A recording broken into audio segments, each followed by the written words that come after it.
Hello, hello, hello. Welcome, welcome, welcome. Come in, come in, come in.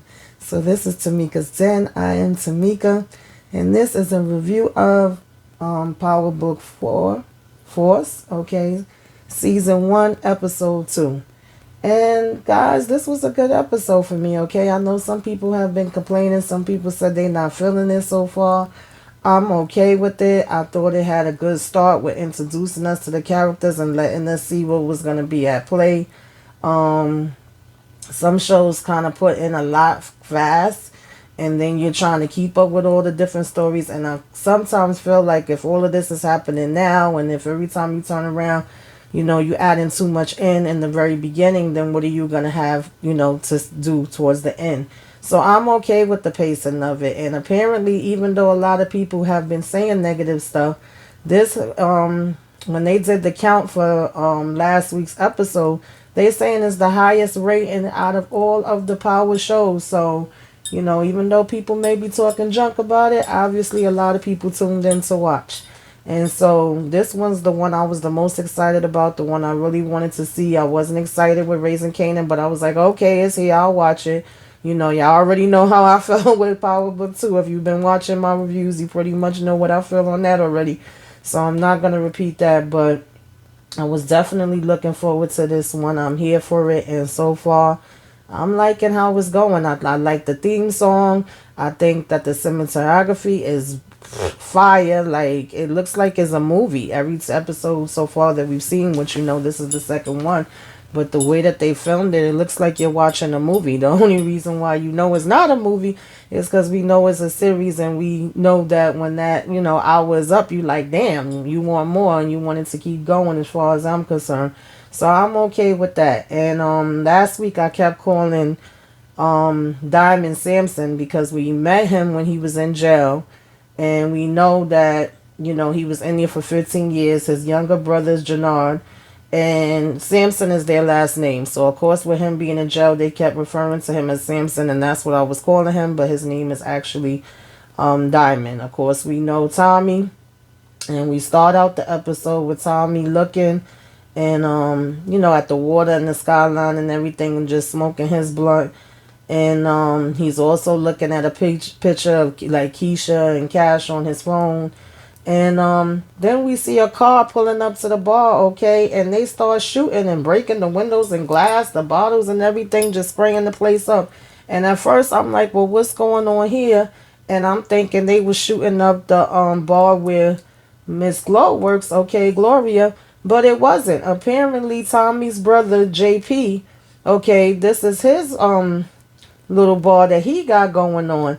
And he ends up calling Tommy. So I'm like, okay, well, obviously they must have had a conversation, and Tommy must have reached out to him since getting that number, because remember, we saw Tommy throw his number in the garbage and then change his mind and turn around and get it back out the garbage. And so, if he's hitting up Tommy on his phone now, obviously they have been speaking. And so we learned that JP and his father, own this place, but his father's been he's been behind with stuff because of his father being sick and all the medical bills piling up. And he also mentions that every time he calls his ex-husband, he's not answering, and he don't want to be bothered with the place either. And Tommy kind of goes like, ex-husband, giving him a face. And he's like, oh, do you have a problem with that? And Tommy like, nah, do you? I understand X anything, okay? And so we learning a little bit more about Mr. JP. And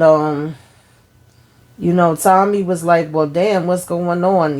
He asked JP, is this a front? And he was like, that's the first thing that you think of when you see broken glass. And then, of course, Tommy is like, yeah, I mean, you don't have no muscle. You didn't have no family you could call.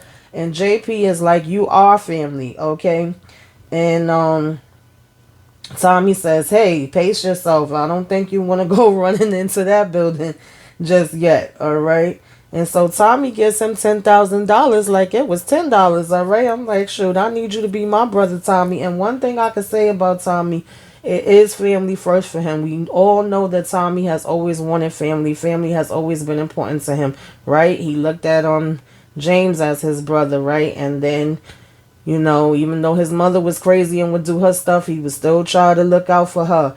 You know, he wanted a family with Keisha and Cash. Even with his dad, it was like that was kind of a weakness, and where, you know, he just wanted to have that connection. And so it's going to be interesting seeing what kind of relationship him and JP are going to end up having.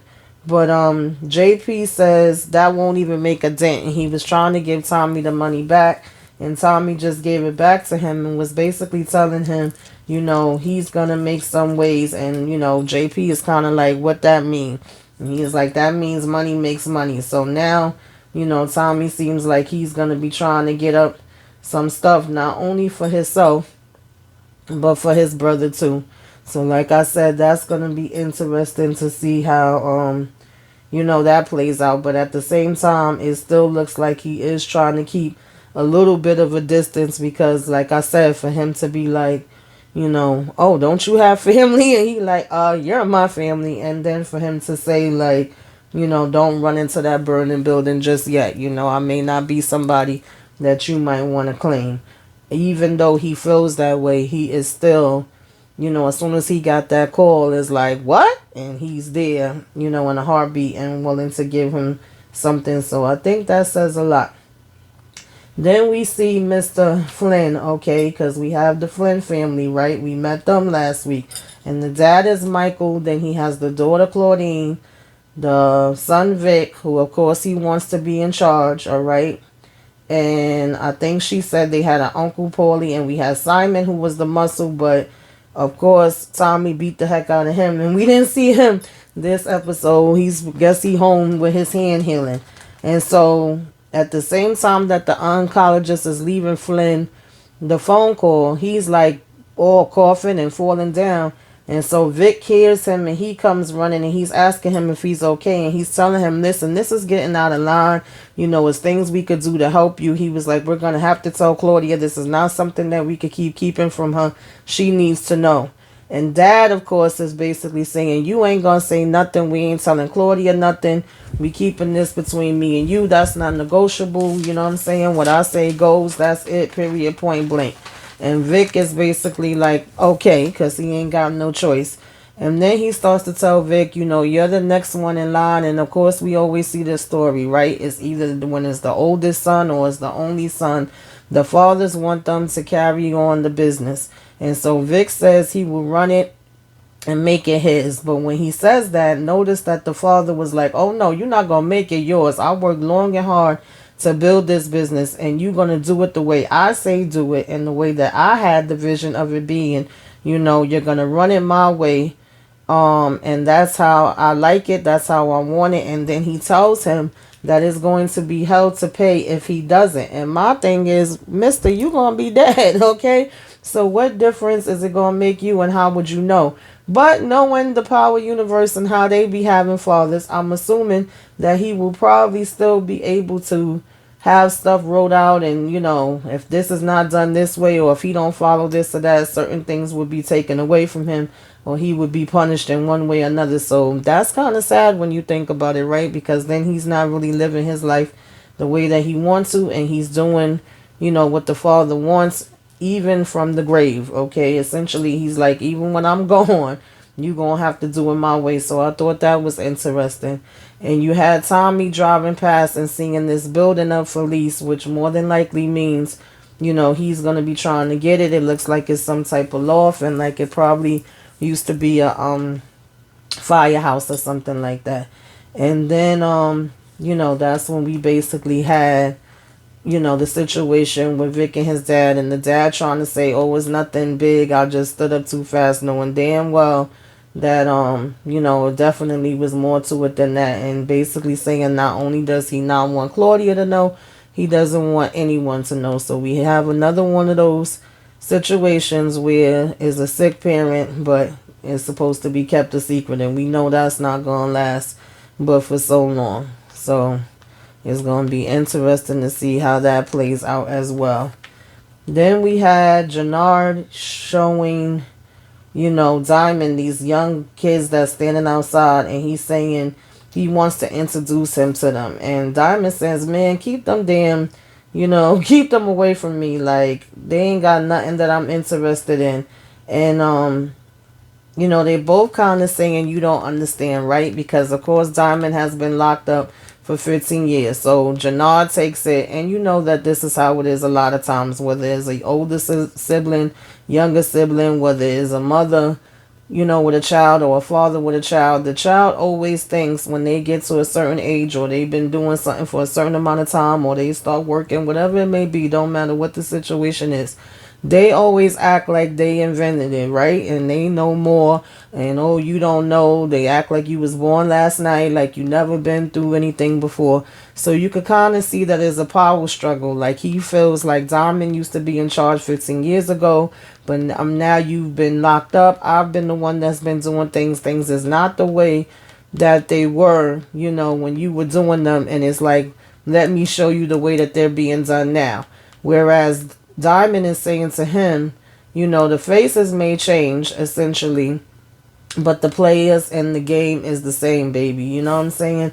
And like Ben there did that, and he's basically saying that these young kids will basically, you know, shoot one time and end up killing 15 people with that one shot, and he don't want to be in the mix of that. It doesn't matter how long he's been gone. He knows what time it is. And he's telling Diamond that these kids are an investment, okay? And so then we get Tommy, you know, walking or whatever the case may be, to, I'm assuming, come and bring them the bag, because he was walking and had the bag in his hand. And out of nowhere, Miss Liliana comes, okay? The one that, oh gosh, what was his name? And that was my boy. I can't even think of his name right now, but he had gave her the money for her to get away, and she comes at Tommy. He don't even know who she is at first. They fighting, and then he's like, oh shit, you know, he sees the scar on her face, and she's thinking that he came all the way to Chicago looking for him, but really I don't even think she was on his damn mind. I think it just so happened to be that, you know, he ended up there in Chicago, and she's there too, so, you know, good luck for her. And so she was giving him a good fight, but he did get in her behind. And then they both had to stop and just stand there because the cops was coming past, and she was like, oh, are you going to put on a show for them? And that's essentially how she ended up being able to get away from him. And then he was like, damn, this is why we can't have nice things. So it's like, oh Lord, watch out, Liliana, okay? So then we had, you know, Glow coming out the shower, and Vic is basically in her house, and she like, yo, what the hell? We can't keep doing this. And of course, he's still trying to tell her there's ways for them to be together. And she's like, no, it's not. She was like, come on, we can't keep lying to ourselves. She was like, at the end of the day, we both know what your dad wants. And that is a Irish woman for you and a pure white Irish son, okay? And I can't give you that. And she basically asked for her key back, and he was like, I'm not giving you the key. If you really don't want me coming back here no more, then change the locks. And I'm like, yeah, girl, at this point, those locks would have been changed. I'm sorry, I wouldn't have been waiting for him to give me back no key. But you can tell that she still cares about him, and that they did have something. And basically is one of those situations that we see a lot, where he has to end up basically living for his father and what his father wants. But he's still trying to tell her that there's a chance, and she's probably been there, did that, been hanging with him for a minute now, knows that he's loyal, because she even mentions one of the things that I actually like about you, that's the messed up part, is that you're loyal, and she knows that he's gonna be loyal to his father and do what he wants, and when it's all said and done. So she's the one that broke it off because of that. But I don't think if that wasn't, you know, in the situation, then she would probably still be with him. And so then we had Tommy coming to the barbershop. Of course, you know, the guy at the door is trying to check him. He like, hey, sure, it's right there, you know what I'm saying, is on lock or whatever the case may be. You know, Diamond is asking him who he's with, and he's like, listen, I'm my own man, I'm independent. And Diamond says something to him along the lines of, you know, a man that walks alone dies alone or something like that. And he was like, you know, asking his brother, like, you know, is this the white boy you told me about? And he was like, yeah, that's him. And like I said, he gives the gun, no problem. He tells them the safety is on. They ask him what's in the bag. Tommy basically opens up the bag, you know, He's asking who he worked for. He was like, nobody. I ain't got no ties. And that's when he said, oh, a man alone don't last long in the streets. That's what it was. And then Tommy was like, oh, that's deep. And he goes and looks at the wall, and he's basically saying, oh, you was a boxer and you had a belt. You a champ. You was nice with these. You know how Tommy is. And so, Diamond, like I said, asked him what's in the bag. He opens it up and shows them the bag, and it's basically, the same product that he got taken from him the other night, the same way he gave it back to the Flynns last week, their part. He's coming now and giving Diamond and Jannard their part that was taken. And so Jannard kind of has like a smirk on his face, and then Jannard says, you stupid. I would at least kept the money, because Diamond was like, why you ain't keep the money? And Tommy said, I didn't come here, to do no nickel and diamond stuff. And plus, you need to worry about the fact that, those drugs have been stepped on with baby aspirin. And he tells Jannard, me and you are different. Because, of course, Jannard was like, he wouldn't have did nothing like that.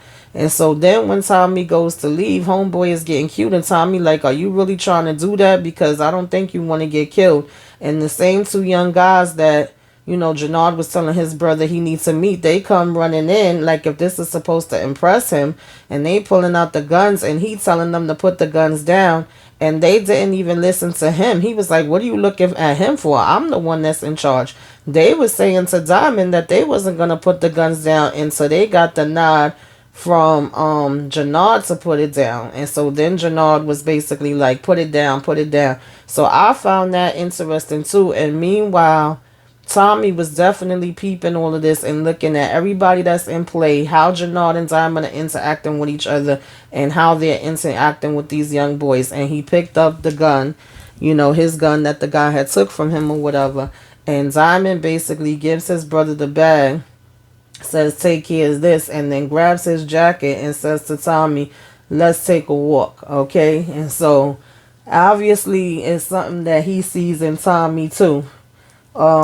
Just as the Flynn saw last week, and this pisses Jannard off. He goes and punches the punching bag that they have there in the barbershop. And so Diamond is asking Tommy, why you trying to make friends? And Tommy said, I ain't trying to make friends. I'm trying to make money and moves.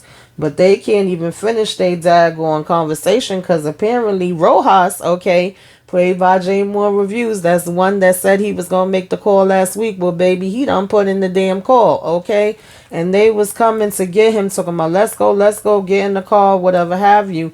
And they take Diamond and, Tommy to some empty type of, I don't know, it looked like it used to be a lot or something, but it was just an empty space. And they got them tied up, and then, they beating Diamond all in the head or whatever, and they talking about, you thought you was just going to get away, and, you put him in a wheelchair for life. So we find out that Diamond put Rojas in a wheelchair, and Diamond says, I knew he was going to come for me, that's fine, but he was like, you got to let him go. He has nothing to do with this, talking about Tommy. And then the girl says, well, he has to go now. And Tommy was basically like, well, yeah, y'all took the damn hoods off our heads. He was like, kidnapping 101, you should know not to do that. And when the guy came behind him saying something else, because it was basically a guy and a girl that was holding them at gunpoint as they're tied up in the chairs, he basically headbutt the guy, and put him on his behind. Because y'all know Tommy ain't going to play, and if he going to go out, he going to go out with a bang.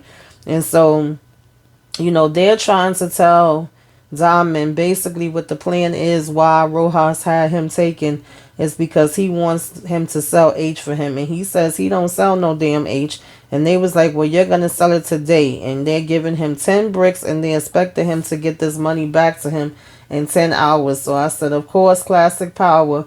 Okay, because I don't care what universe it is. They always end up telling them they got to get the money by a certain time, or they got to have the money by the next day. And it always ends up being a big amount, right?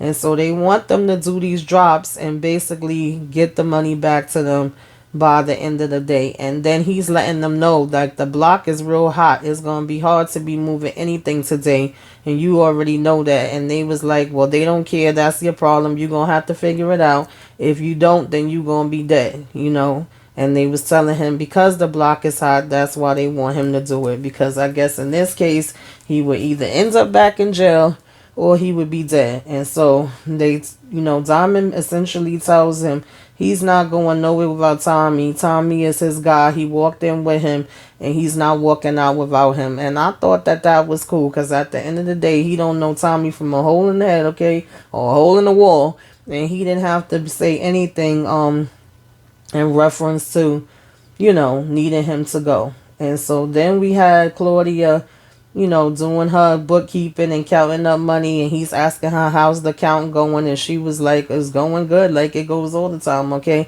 And then she tells him she seen Peggy somebody at the gym. I guess that's some girl that, maybe the dad wants him to get with, and he was like, come on, stop playing with me, I don't want her. And she was like, well, anyway, find your happiness, Vic, or whatever. And he's gonna tell her that she had it easy, and she was basically like, don't you play with me, are you kidding me? She was like, nothing about dad and me is easy, you got your situations with him and I got mine. And she was like, it's funny because you got the brass ring, but yet you still complain. So obviously they both have their issues with him, just like she said. And then he was like, fair, whatever.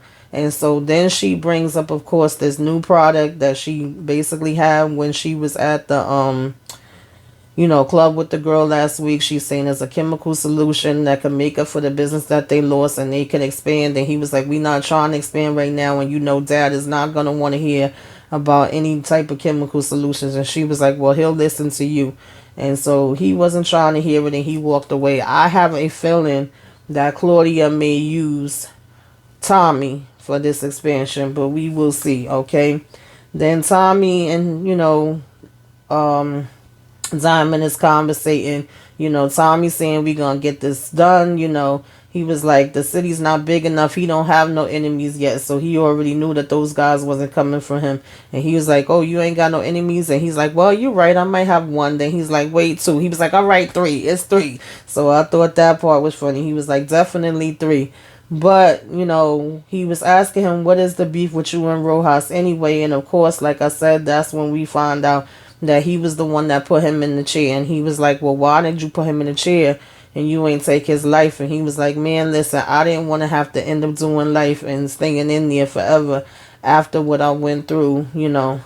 I wanted to be able to get out. And he was saying he's been taking care of, Renard all his life. And now that he, have went to jail and he was calling the shots and in charge of everything, of course, like I said, he think he knows everything and how everything is supposed to work and what's good for him. And so Diamond ends up pulling over and asking Tommy, like, I know you ain't no cop, what is really your angle?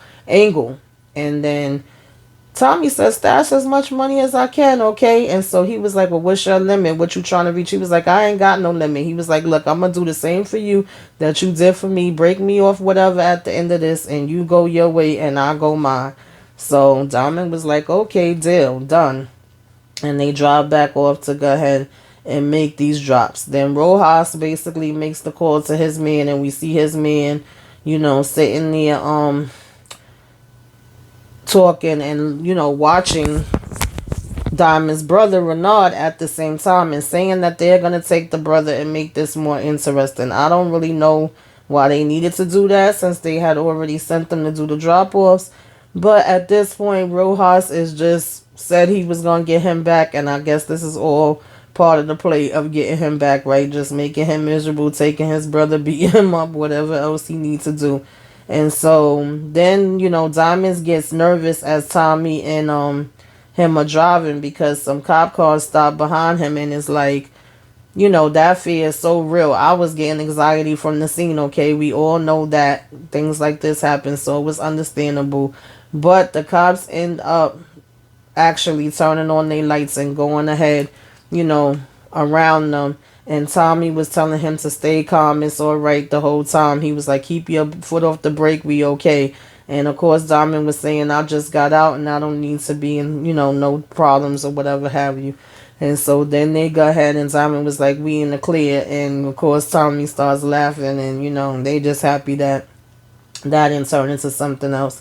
And then Tommy goes in to make the drops, right? He stops at the first place. I don't know if they was some type of Hispanic, maybe Mexicans. Tommy had actually left the drugs like outside by a dumpster while he went in, and he's always observing everything. If you notice, anywhere he walks in, he's looking, he's seeing who's in charge, he's seeing who the middleman is, he's seeing how many people is working there. I like that. He's looking up stuff. He's definitely, checking on his surroundings. He's still that hothead Tommy that we know, but he is definitely being more aware of stuff, checking into more stuff, investigating more stuff, looking up more stuff, and I'm liking that part too. And so he didn't bring the stuff in with him. He let them know that it was out by the dumpster. They go get it from out there. They taste it. They like, yes, this is great. So they basically like, give him the money. And when they give him the money, he was counting it, and she was like, oh, trust me, is right. And she even asked him, who are you? Who are you working for? And he tells her he's independent. So it looks like Tommy is just trying to see who the players are in the game, so he will know how to, go ahead and work around certain individuals himself. He ain't trying to be connected to anybody. He not trying to have a boss no more and all that different type of stuff. And so that one goes off pretty smoothly, even though, Diamond went around 2 times and he seemed like he was getting a little nervous, like he just wanted to get back out. Because remember, he is just coming out of jail, and he did say that he didn't want anything to do with none of this type of stuff anymore. He just wanted to be able to have his barbershop.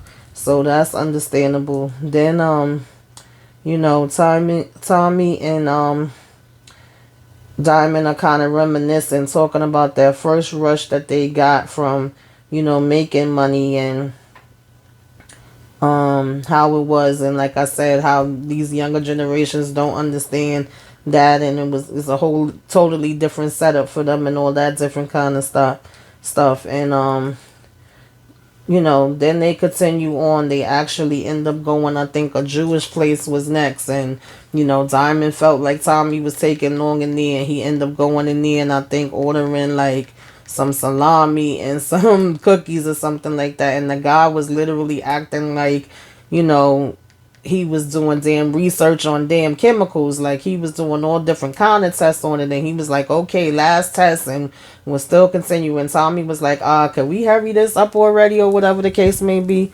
1 second, y'all. I'm sorry.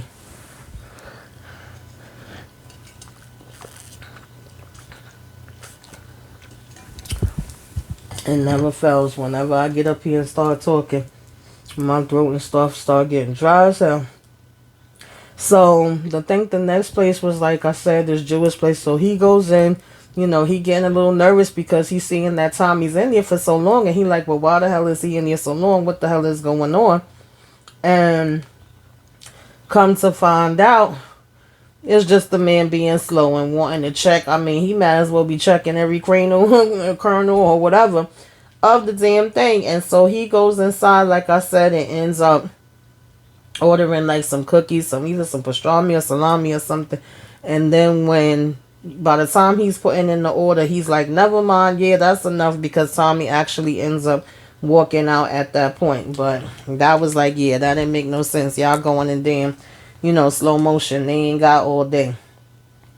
And so then when they went, trying to go to the next spot, they basically get a call from damn Rojas people where they show him his brother, and they saying, now you got an hour, you gotta hurry up, and get this. And he's like, oh, we gotta hurry up, we gotta do this, before they kill my brother. And then they really try to rush, because they know that they are on a time restraint or whatever the case may be, to go ahead and get this money.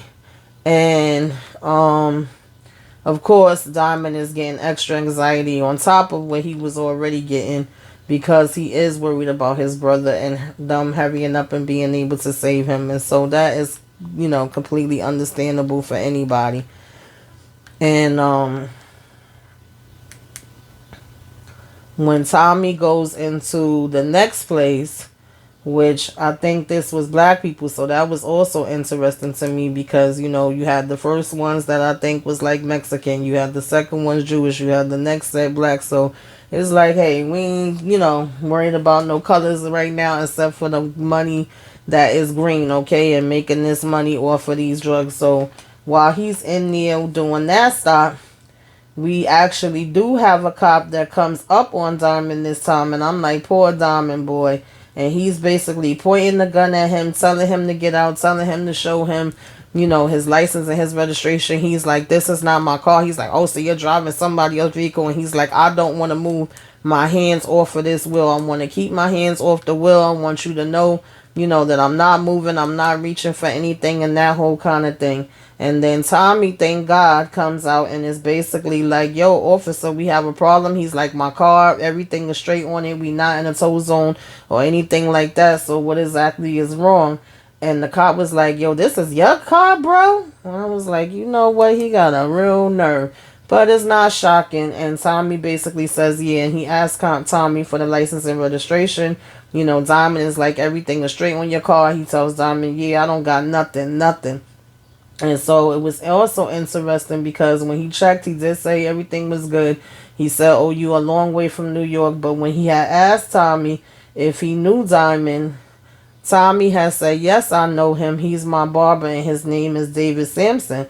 And so, of course, Diamond has only been called Diamond or Sampson, right? So it was like, well, how Tommy know that his name was David? But he was on point and they got out of the situation. Tommy was making small talk about the weather and different stuff like that, saying when I went in it was one way, I come out is another way. And the cop basically was saying, welcome to Chicago. And so then, Tommy's just like, okay, thanks, bro. So, I found that interesting.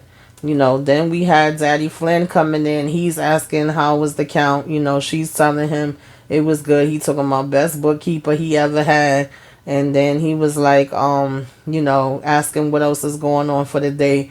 And they was telling them something about a Lincoln Park meetup. And so the daughter decides to take her chance, right? She starts telling the father, what we're doing is updated. We got some new exclusive stuff that we could be putting out there. It could make up for the money that we miss and bring, extra. And the father saying every couple of years a drug dealer comes along that thinks they know more about, whatever, just like I was just talking about. And she says, Dad, we're losing money. And he was like, well, why do you keep insisting on pushing your way in a room that you're not wanting? So he's not trying to hear anything that the daughter has to say as usual. He was like, just keep running the books and that's it. So like I said, I see this as an opening for her to go ahead and get into her own thing and probably end up using Tommy for it, okay? Because Daddy keeps pushing her away, acting like she don't know nothing that she talking about. And I'm pretty sure that she probably knows a lot of what she's talking about, okay? And so then we had Tommy and Diamond going to the place where they had his brother. Of course, he's just like, give me my brother. He just wants this over with already. They got some guys standing up top with lasers all pointed at them. They telling him to throw them the money first. They push the money over there to them. And they do get the brother, safely in their care. And then there's a white car that pulls up and meets them or whatever. And the guy passes him money. And then, Diamond basically ends up giving Tommy $25,000 and was like, how did you know my name was David? And so I was wondering that myself too.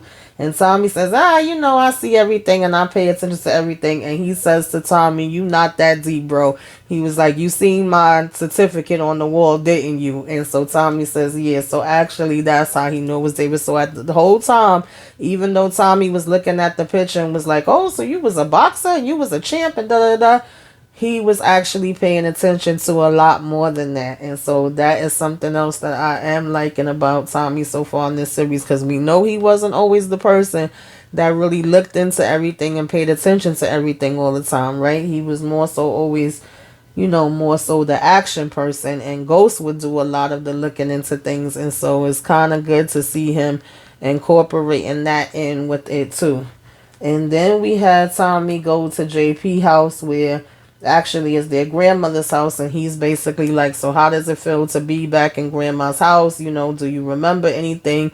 Is anything looking familiar to me? Tommy's basically like, no. Then he's like, well, now that you say it, this couch actually does kind of look familiar. And they making jokes about, when it's hot and being stuck on that plastic couch. And baby, let me tell you, my grandmother had that couch, honey. If you wasn't around, you had to be there to know it, baby, okay? You had to live it, because that was something. And he asked Tommy if he wants a beer. Tommy says, yeah. Tommy says, here, this is an exchange. And as he's giving him the beer, he's giving him money, okay? So Tommy's still coming through with more money. He's like, this should help you, with some things. And of course, he's asking Tommy, what's going on. He's being kind of sketchy about taking it. And he tells Tommy, hey, look what I found. I always would see this, but I never knew who it was. Now I was able to put, two and two together and know who it is now. And I wanted to show you this. And so on the video, it's him as a little boy in 1985, okay? And Tommy is just like, get the hell out of here or whatever. And he's watching it. And he tells him this is hard for him, okay? Because, he was like, even seeing this, he don't understand how Kate could have just left him. He could never leave his son. And he says to Tommy, Tommy rather says to him, you never know what you could do. And he said, yes, I do, because I would never leave my son. I fought for my son for a very long time, okay? My son is now, I think he says 16, and he hadn't seen him in 14 years, which means he haven't seen him since he was 2, and he said he fought for years. He said when he actually came out, I guess, as bi, gay, or whatever, to the son's mother, she took him away and never let him see him again. So if he was to see him right now in the street, he wouldn't even be able to recognize him. And he was telling him he never had a brother before. And Tommy said, I did. And I ain't gonna lie, that part kind of got to me, y'all. That hit close, because y'all know that he always thought of Ghost as his brother. But at the same time as we had JP telling this story of his son, we actually see a young boy either with braids or dreads. I couldn't tell which one because he had a hat on too. And I couldn't tell if that was one of the boys that was there at the, barbershop. But I guess we will find out. And we see him with a gun. We see that there's a stash there that have money, another piece that went to the gun. And there was a picture of the father and son. So I'm like, oh, Lord, this is probably JP's son, okay? Then we see Tommy sending a text out to Gloria saying, can he come through and see her? She's saying, sure, she's there. And we hear banging on the trunk. And so, of course, Tommy being Tommy, we should have known. He done went back and got that guy and girl that was working for Rojas. We hearing them banging on the damn car in the trunk. And Tommy basically sips some of his beer, pours the rest of it out, lights up a cigarette, and uses that to light and have the car set on fire and blow up, okay, with them two in it. And then he goes and stands outside the barbershop and basically holds up the guy little shirt that he had on like this. And was like, knock, knock, knock at the window. And was like, now you owe me another one. And of course, Jannard is like, oh, shoot. And Diamond is like, and let me also say, I'm liking the Diamond character. He stood out to me last week episode, and I could tell that it's like real recognized real between him and Tommy. He just had a really strong presence, even though he wasn't even singing as much in last week episode. And he handsome, okay? And I just forgot to mention all of that part too. But yeah, I will definitely be watching out for Diamond. I'm definitely curious. Yeah, we're gonna see more of him and Tommy together, okay? And then we have Vic, okay, being a stalker, watching Tommy and Gloria outside. And I knew that was going to eventually happen, okay? And that's going to be problems between him and Tommy. And he like, this motherfucker. And I say, yeah, that's that one right there, baby. You better watch yourself, Vic, okay? You ain't ready. And then, we basically had Tommy and Glo, discussing the fact that he peeped the envelope and he know what a payoff is for. And it's like, how did you get yourself wrapped up into this? And he's telling her she don't have to feel bad. And she like, man, I don't feel bad. Okay, it is what it is. We gotta do sometime. And I was all in. I knew what I was getting into. And he was like, well, do you need my help? You need me to go and just, box up anybody. And she was like, nah, I'm good. I got myself into this. I'll get myself out type of thing. And he was like, okay, I could respect it. You know what I'm saying? That's not no problem. Then she was telling him it was something that he needed to know. And he basically was like, nah, it's nothing you got to tell me. And there's always, something or whatever. You don't need to give me no explanations about anything. But I found it funny because she told him, boy, put that cape away. And then she said, well, what made you change your mind and decide to all of a sudden stay here? And he told her, um, that things had changed or whatever. And he felt different about it, and it was a good city. And then, he made sure that he hurried up and through, and he's like, not you, girl, okay? I ain't staying for you.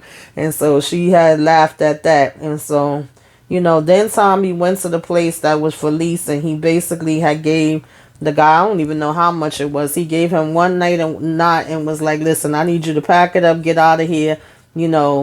I'm taking the place, but also don't tell anybody you see me. And at first the guy was like, I don't know Goldilocks, okay? And which I don't even know why he called him Goldie.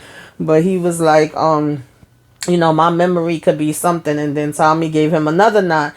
And he was like, well, I got to at least get my toothbrush or something. And Tommy basically was like, no, you got to get going, okay? And basically pulling up the gun. So now Tommy got a new spot. It's like a loft, just like I said. And it looks like it used to be an old fire station.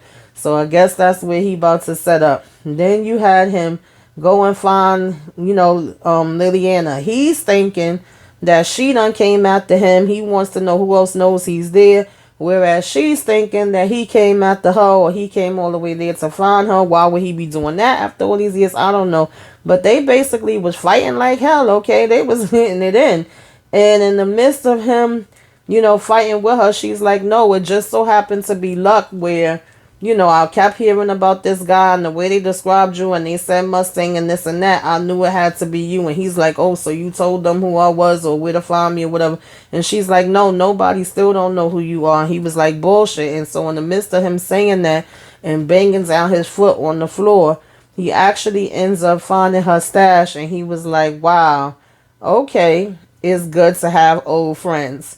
And so that is basically how the episode ended, y'all. Like I said, this was okay for me. I'm like in the flow so far. I'm ready to see where else is going to go. I could definitely see Tommy working with Diamond. I could also see him working with the Flynn's daughter, Claudia. I'm hoping that Vic don't do nothing crazy to Glow because he mad or jealous. I could see him coming after, Tommy. And, I don't know. Do y'all think that was JP's son that they were showing? And what part do y'all think that's going to play? Anyway, put it all in the comments. Let me know what you liked, what you didn't like. Are you feeling the flow so far? Put it all in the comments. Let's discuss, okay? Until next time, we will talk later. Make sure you like, share, subscribe. Toodaloo.